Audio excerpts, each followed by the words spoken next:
सनातनियों से निवेदन है कि उन लोगों की दुकान बिल्कुल नहीं लगनी चाहिए और जहां भी वो दिखाई दें उन्हें वहां से भगा देना चाहिए। कुंभ के मेले से दूर किया जाए। इनको 80,000 रुपए तनख्वाह दे करके और वहाँ जो है आतंकवाद का पाठ पढ़ाएंगे, काफिरों को मारो, ये पढ़ाते हैं। धर्म स्थल हमारा है, हम अपने धर्म स्थल में विधर्मी को आने देना नहीं चाहते। इसका कोई दीन नहीं, कोई मान नहीं, सम्मान नहीं, उसकी दुकान लगनी ही चाहिए क्योंकि उन्होंने अपना सम्मान खो दिया है। हमारी जो आने वाली पीढ़ी है और इनका जो प्रकोप है आतंकवाद है, उससे बचने के लिए कुछ न कुछ तो उपाय करना पड़ेगा।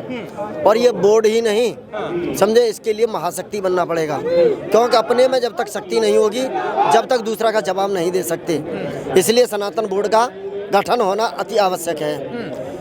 क्यों कि ये तो मनचाही संपत्ति पर किसी पर भी अपना हाथ रख दे अपना बना लेते हैं। और ऐसे लोगों से बचने के लिए तो हथियार तो बनाने पड़ेंगे, पटाखे भी बनाने पड़ेंगे, परमाणु बम भी बनाने पड़ेंगे, एटम बम भी बनाने पड़ेंगे, जब ही इनसे मुकाबला किया जा सकता है, उससे पहले नहीं किया जा सकता। अच्छा, सनातन धर्म को पवित्र रखने के लिए कुंभ मेला में कह रहे कि मुस्लिमों को दुकान नहीं लगाने दी जाए, ऐसा विचार कर रहे हैं, तो आपको क्या लगता है कि सही बात है कि मुस्लिम समाज वहाँ दुकान ना लगाए या लगानी चाहिए?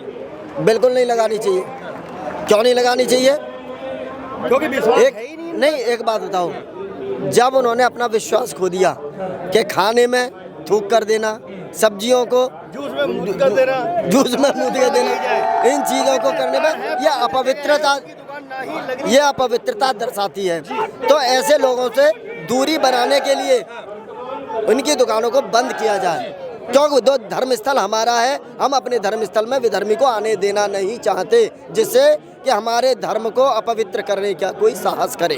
जी, आपको क्या लगता है कुंभ में मुस्लिम समाज दुकान लगाए या ना लगाए? नहीं लगाना चाहिए, क्योंकि जिसका कोई दीन नहीं, कोई मान नहीं, सम्मान नहीं, उसकी दुकान लगनी ही चाहिए क्योंकि उन्होंने अपना सम्मान खो दिया है।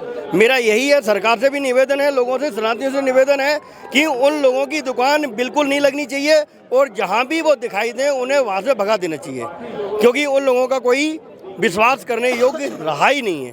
कह रहे हैं कि ऐसे तो आर्थिक बहिष्कार हो जाएगा, व्यापारी खत्म हो जाएगा। व्यापार कभी ना खत्म हुआ है, ना ही कभी खत्म होगा, समझे। जिन लोगों का मान कर मैं ही आपको कहूँ कि ये सामान है और मैं उसमें तुक्के दे दूँ, आप खा लोगे? नहीं खाओगे ना। किसी लोगों की आस्था है, किसी का सम्मान है, समझे। व्यापार करने के लिए व्यापारी बैठा है, आतंकवादी नहीं बैठा। ये आतंकवाद करते हैं, धर्म को भ्रष्ट करते हैं। क्या व्यापारी बैठा है, करोड़ों का व्यापार टर्नओवर करता है, विदेशों से भी करता है, भारत से भी विदेश को निर्यात होता है और विदेशों से आयात होता है। क्या व्यापारी वर्ग कम है? कौन सा कम है? टाटा है, बिरला है, अडानी है, दुनिया भर के ये उद्योगपति हैं, किस लिए बैठे हैं? क्या इनका यही व्यापार है? यही व्यापार है कि बंदूक यहाँ से यहाँ ले आओ और वहाँ से वहाँ ला दो और जाकर हिंदुस्तान में आदमी को मार दो? ये व्यापार है? व्यापार है तो बताओ। मतलब नहीं चाहते कुंभ में पहुंचे? बिल्कुल नहीं। ये आतंकवाद करेंगे, वहाँ पर आतंकवादिता करेंगे, उग्रवादिता करेंगे, लोगों को मारेंगे, काटेंगे, क्योंकि जहाँ पर पब्लिक देखते हैं वहीं पर बम गोला रख देते हैं ये। इसलिए ऐसे लोगों को कुंभ के मेले से दूर किया जाए। अब लोग बदल रहे हैं, देश बदल रहा है, अब हमारा यही मानना है इनका बहिष्कार करना चाहिए, तभी बात बनेगी। अब रही बात आपकी भोपाल की, क्या अयोध्या में भोपाल ठंडा हुआ है? भोपाल बड़ा है, इनके होने या ना होने से भोपाल ना ठंडा हुआ है ना ही कभी होगा। हमारा यही है कि इनका बाइकआउट करना चाहिए, क्योंकि इन लोगों को दुकान लगनी ही नहीं देनी चाहिए और जहाँ भी वो दिखाई दें तो भगा देना चाहिए। उनके लिए जगह दी गई है, देश दिया गया है, वो वहाँ जाएं और जहाँ तक उनकी सीमा है अपनी मस्जिद, मदरसे, दरगाह जहाँ भी है वहाँ करें, उसे क्या दिक्कत है? बनेगा जी, हिंदू बोर्ड बनेगा, सर कटवा देंगे। और जो हिंदू बोर्ड के विरोधी है, इनको सारी जो चाहिए था इन मुसलमानों को सब मिल रहा है, सब कुछ। मंदिर में जाओ, मंदिर की वो पुजारी की ना कोई सैलरी है जी। ये मस्जिद में जो हबजी होते हैं सरकारी नौकरी मिलती है जी इनको। बताओ जी, आप बताओ जी। हिंदू बोर्ड के लिए अब सर कटवा देंगे। और इनकी पोल खुल चुकी है, ये विश्वास के लायक नहीं है। पूरे विश्व में इन्होंने गदर मचा रखा है, पूरे विश्व में, और अब हिंदुस्तान में सब समझ चुके हैं। तो व्यापार के लिए इनको कुंभ में जाके क्या गला कटवा लेंगे? ऐसा नहीं होगा। और रही बात इसकी सनातन बोर्ड की, हमारे मंदिर जो है सरकार के कब्जे हटेंगे, उस मंदिरों के पैसे से स्कूल कॉलेज बनेंगे, हमारे बच्चे पढ़ेंगे।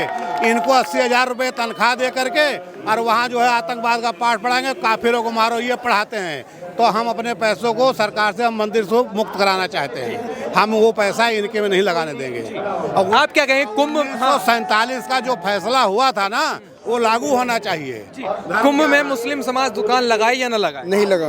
क्यों? इन पे कोई विश्वास नहीं, धोखा इनका, ये बिल्कुल धोखा इनके साथ। ये धोखा करते हैं, इनका कोई विश्वास नहीं है। हाँ, इनकी दुकान कोई विश्वास नहीं। कोई विश्वास नहीं